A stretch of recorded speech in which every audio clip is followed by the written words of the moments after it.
Ya, sementara itu saudara, survei yang dilakukan oleh LPM FEB Universitas Indonesia melibatkan 85 ahli ekonomi dari beragam latar belakang dan tersebar di berbagai wilayah Indonesia serta berasal dari sejumlah negara seperti Australia, Inggris, Belanda, Singapura, Korea Selatan dan juga Tiongkok. Tentunya para ahli ekonomi ini selalu menggunakan data. Apa kemudian persepsi para ahli ekonomi terhadap kondisi ekonomi saat ini? Kita lihat data. Nah, berikut ini saudara, persepsi para pakar terhadap kondisi ekonomi saat ini dibandingkan 3 bulan lalu adalah di mana 6 ahli ekonomi menilai sangat buruk. Di sini terlihat ada 35 ekonom bilang memburuk, 32 ekonom bilang tak berubah, dan 10 ini bilang membaik, dan 2 ekonom bilang sangat baik. Ini artinya apa? Artinya mayoritas atau 41 dari 85 ekonom atau sebesar 48% berpendapat bahwa kondisi ekonomi Indonesia saat ini memburuk dibandingkan kuartal sebelumnya. Sementara itu 32 ekonom atau 38% tidak melihat adanya perbaikan atau penurunan. Kecenderungan ini hanya menyisakan 12 ahli ekonomi atau sebesar 14% yang memandang kondisi ekonomi saat ini membaik.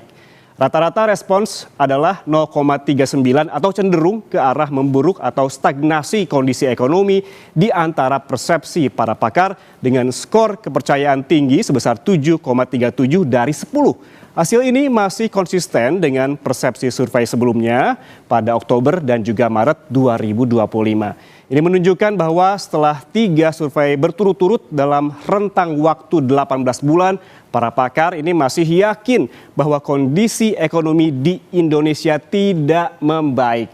Lalu seberapa efektif kebijakan fiskal saat ini dalam menjamin stabilitas ekonomi? Menurut para ekonom, kita lihat ke data berikutnya.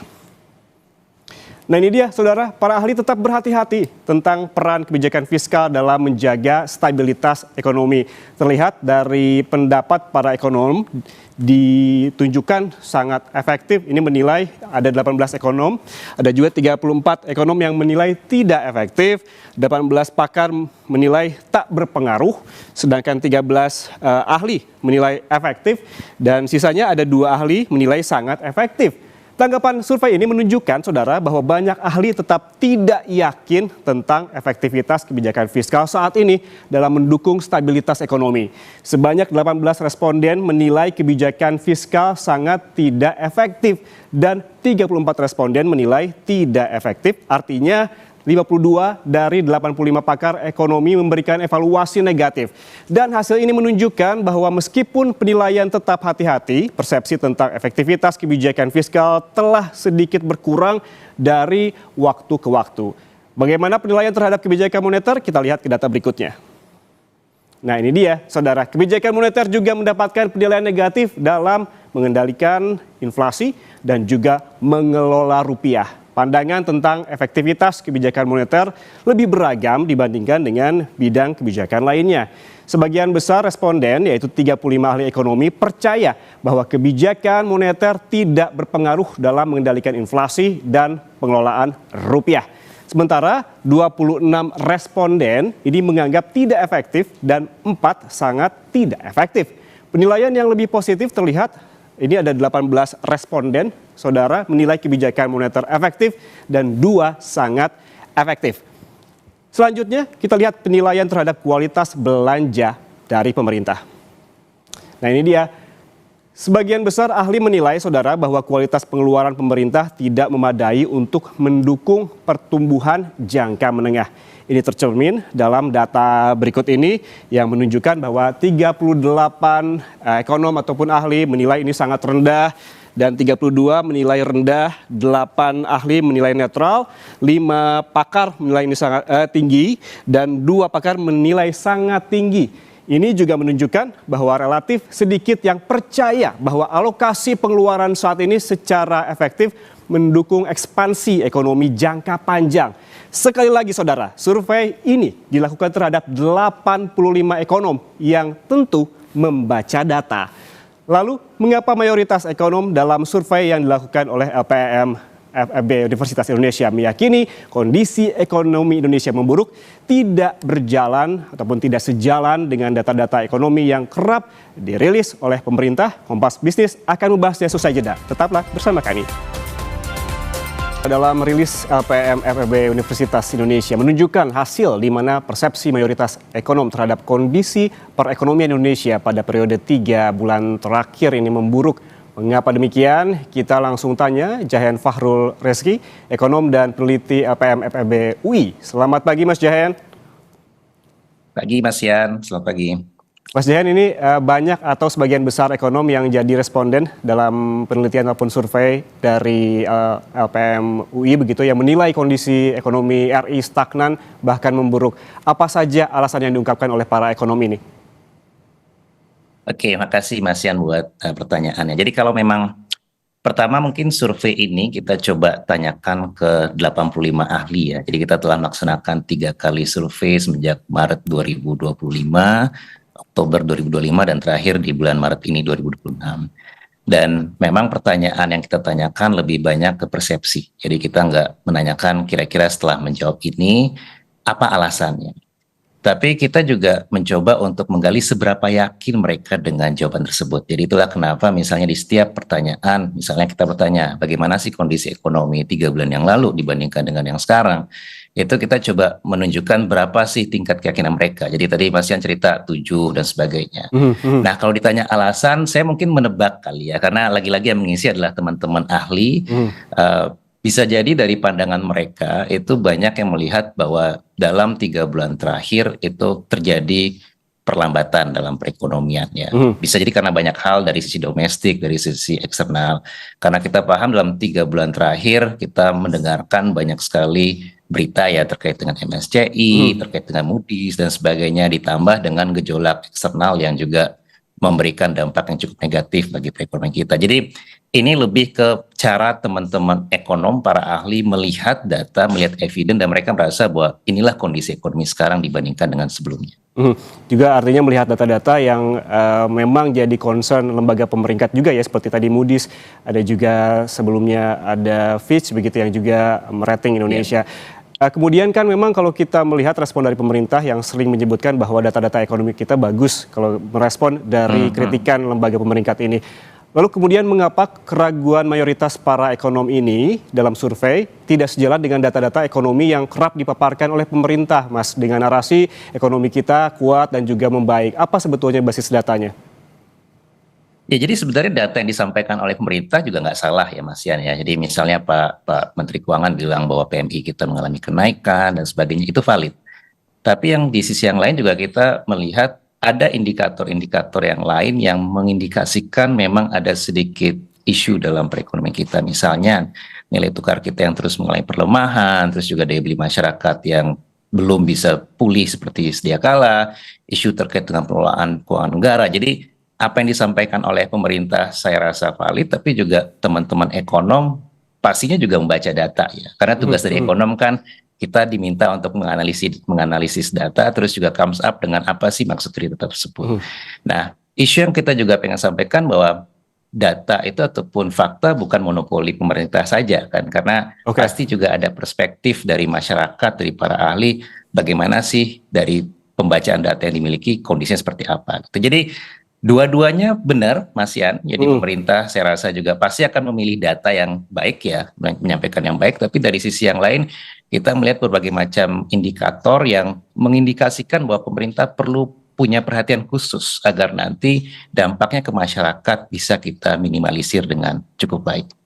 Oke, berarti kita juga harus melihat begitu dari berbagai perspektif, bukan pemerintah memang telah mengeluarkan datanya, rilis datanya, ada juga perspektif dari masyarakat dan juga ahli, dan juga melihat juga bagaimana juga nilai tukar rupiah dan daya beli masyarakat yang dilihat masih belum pulih hingga saat ini. Tapi kalau kita ngomong-ngomong soal yang efektivitas kebijakan fiskal nih, Mas Jahen, dalam menjamin stabilitas ekonomi, mayoritas ahli juga ini tampak tidak yakin. Analisis Anda mengapa demikian? Apa saja yang jadi parameternya? Ya, kalau kita lihat semenjak 2025 kan isu terkait dengan fiskal capacity kita menjadi concern semua pihak ya. Jadi pertama kita tahu bahwa budget kita itu sangat tergerus untuk kebijakan-kebijakan pemerintah yang sangat populis ya, seperti makan bergizi gratis dan sebagainya. Dan di sisi yang lain kita juga tahu bahwa indikator perpajakan terus mengalami penurunan. Jadi tax to GDP kita malah dalam tahun 2025 di bawah 10%. Terus penerimaan pajak itu unlike tidak seperti pertumbuhan ekonomi yang tinggi, malah penerimaan pajak kita terus mengalami perlambatan. Nah, ini kan masalah kemampuan dan kemauan ya. Jadi kalau kita punya kemampuan yang terbatas, seharusnya kan spendingnya juga dibatasi ataupun dipilih-pilih mana nih yang kita bisa. Tapi kan itu nggak terjadi. Ada banyak misalokasi anggaran. Hendaknya pemerintah mulai memikirkan mana nih pos-pos yang sebaiknya dievaluasi sehingga nanti bebannya terhadap fiskal kita bisa diatasi dengan lebih baik. Dan ini juga concern dari para pemerintah, pemberi rating ya, rating agency kan. Salah satu isu adalah fiskal policy dari pemerintah yang terkesan lebih less prudent dibandingkan dengan sebelumnya.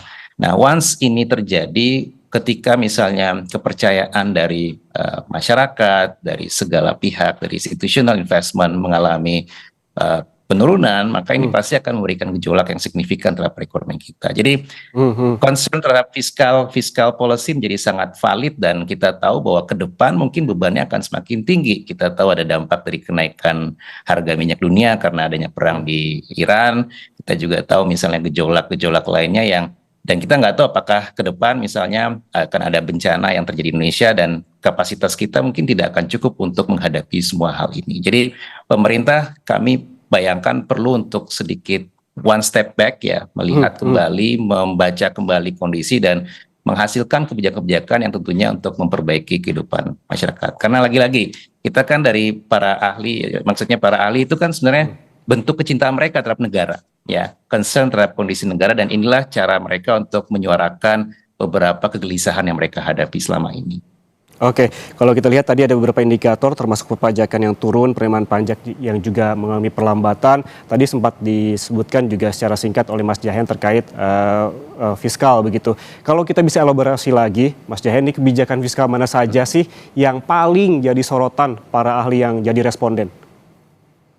Ya, kalau di survei sekarang memang kita nggak terlalu membahas secara detail ya, kira-kira apa sih yang mereka jadi concern. Tapi kalau kita lihat di survei di survei semester 2 2025 itu memang misalokasi dari budget gitu. Jadi misalnya besarnya beban untuk program MBG. Terus di sisi yang lain juga pemerintah daerah misalnya mengalami penurunan TKD, dan itu kan direspons dengan berbagai macam pilihan kebijakan oleh pemerintah daerah. Kita juga tahu ataupun kita mendengarkan banyak pemerintah daerah yang mengalami kesulitan sekarang untuk bisa memenuhi kebutuhan pembiayaan mereka. Jadi itu menjadi salah satu hal yang cukup mengkhawatirkan ya. Di sisi yang lain juga mungkin kita masih belum mampu untuk meningkatkan kapasitas perpajakan kita. Jadi walaupun pemerintah telah menggulirkan banyak kebijakan-kebijakan di isu perpajakan, sepertinya itu belum tertranslasikan ke dalam kemampuan kita dalam generating more tax revenue. Padahal kita tahu kalau pemerintah pengen spending lebih banyak, tentunya penerimaannya harus lebih tinggi ya. Di sisi yang lain misalnya ketika pemerintah issuing surat utang, kalau yang terakhir kan bit rate-nya nggak terlalu tinggi ya. Jadi itu juga mengindikasikan bahwa masyarakat mulai sedikit lebih hati-hati ataupun mengubah ya consumption behavior mereka. Oke, dari penilaian fiskal yang sempat kita tadi bahas, kita bergeser ke penilaian terhadap kebijakan moneter dalam pengendalian inflasi dan juga pengelolaan rupiah yang ada juga di dalam survei yang dilakukan. Ini mayoritas menilai tidak berpengaruh. Ini artinya apa, Mas? Ya, kalau dari segi moneter kan kita tahu ya dalam beberapa periode terakhir rupiah termasuk dalam salah satu mata uang yang performanya tidak terlalu baik ya dibandingkan dengan yang lain. Ini kombinasi banyak hal saya rasa. Pertama tentunya dari segi dalam negeri banyak kebijakan-kebijakan yang mungkin direspons cukup negatif oleh pelaku pasar. Terus yang kedua juga secara global kan kita tahu adanya ketidakpastian sehingga secara otomatis mungkin ada outflow yang terjadi di Indonesia gitu. Tapi juga di sisi yang lain mungkin kebijakan ataupun yang menjadi concern pihak selama ini adalah terkait dengan independensi dari bank sentral itu sendiri. Kita tahu bahwa semakin sering misalnya BI ataupun ya BI harus juga melaksanakan kebijakan yang sangat terkesan adanya fiscal dominance. Jadi kebijakan bank sentral itu banyaknya dipengaruhi oleh dari sisi fiskal gitu, burden sharing ataupun permintaan untuk menurunkan suku bunga dan sebagainya. Maka ketika independensi itu hilang, mungkin role dari monetary policy pun akan sedikit blur gitu. Nah, itu yang menjadi concern. Yang kedua sebenarnya terkait dengan inflasi, kami melihat memang ada kecenderungan dari faktor-faktor ya, misalnya kebutuhan akan bahan makanan yang semakin tinggi, khususnya following Ramadan ya. Sebelum Ramadan kan tendensinya adalah masyarakat akan semakin banyak membeli barang-barang. Terus yang kedua memang beban dari energi yang terus meningkat. Jadi kombinasi dua hal ini yang kami lihat bahwa memberikan pengaruh yang cukup signifikan terhadap inflasi kita. Nah, BI tentunya saya tahu BI juga berusaha agar rupiah nggak terlalu mengalami depresiasi yang signifikan, tapi pilihan-pilihan kebijakannya mungkin dirasa belum cukup optimal untuk mengatasi semua hal ini. Oke, ada beberapa faktor termasuk kepastian global, outflow asing, dan juga ada sedikit disinggung soal independensi dari Bank Sentral begitu. Tapi ngomong-ngomong soal Bank Sentral, ini Mas Jahen, apakah menurut Anda tugas menjaga inflasi dan juga stabilitas rupiah ini mulai terganggu karena Bank Sentral dimandati growth yang bukan tupoksinya? Iya, itu memang jadinya ada multiple objektif ya, Mas Yan. Jadi biasanya kalau Bank Sentral, khususnya BI ya, kan stabilitas ya. Nah, sekarang dengan aturan yang baru itu BI juga punya dituntut memiliki peran untuk mencapai growth. Nah, dalam teori misalnya memang agak sulit tuh bank sentral punya multiple objektif seperti itu karena ada satu hal yang harus dikorbankan. Ini kan kayak trilema yang dihadapi oleh bank sentral itu. Nah, kalau kita lihat dalam beberapa periode terakhir memang ada tendensi ke arah sana. Jadi kami mungkin memandang bahwa tetap BI harus dikembalikan kepada mandatnya stabilisasi karena kalau kita berkaca kondisinya mungkin belum separah misalnya COVID waktu itu ya, COVID-19 dibutuhkanlah kerjasama antara BI dengan Kementerian Keuangan. Tapi untuk saat ini kami masih merasa BI sebaiknya fokus kepada role mereka menjaga stabilitas harga ya, inflasi dan juga nilai tukar. Nanti untuk isu yang lainnya biarkanlah fiscal authority yang punya peranan lebih besar nanti. Oke, Mas Jahen, apa sih risiko terbesarnya apabila BI ini terus dibebankan growth over stability begitu? Apa risiko jangka pendek dan juga jangka panjangnya apabila ini terus berlangsung? Ya, pertama tentunya kita bisa membayangkan nanti inflation akan mengalami dampak yang signifikan ya, karena nanti contoh misalnya ketika secara teori ketika misalnya bank sentral itu menurunkan suku bunga, itu akan muncul pertanyaan apakah ini simply untuk generating ekonomi atau untuk mengurangi beban utang dari fiscal authority. Karena kan ketika suku bunganya turun kan otomatis imbal balasnya juga akan mengalami penurunan. Nah, itu akan memberikan respons yang cukup membingungkan bagi misalnya institutional investor ataupun peningkat rating. Karena pertanyaannya adalah apakah kebijakan ini simply untuk membuat masyarakat bisa semakin banyak minjam, kreditnya tumbuh, atau justru membantu fiscal authority untuk bisa mengurangi beban utang mereka gitu. Jadi ya saya rasa ini sangat penting ya untuk dijaga karena kita telah berusaha untuk membangun stabilisasi ini prudensial in terms of monetary authority semenjak krisis 98 ya. Membangunnya itu kan butuh waktu yang cukup lama ya, tapi menghancurkan itu sangat gampang. Dan dalam kebijakan makroekonomi, government credibility ataupun policy maker credibility itu sangat penting. Jadi once itu hilang, agak susah nanti bagi pembuat kebijakan untuk memastikan bahwa semua pilihan kebijakan yang ambil itu memang untuk kebaikan Republik. Oke, berarti rekomendasinya tetap mengembalikan Bank Indonesia fokus ke stabilitas dibandingkan ke growth begitu ya Mas Jahen. Terima kasih Jahen Fahrul Reski, peneliti LPM FEB Universitas Indonesia atas waktunya bersama kami di Kompas Bisnis. Sehat selalu. Terima kasih Mas Yan, terima kasih.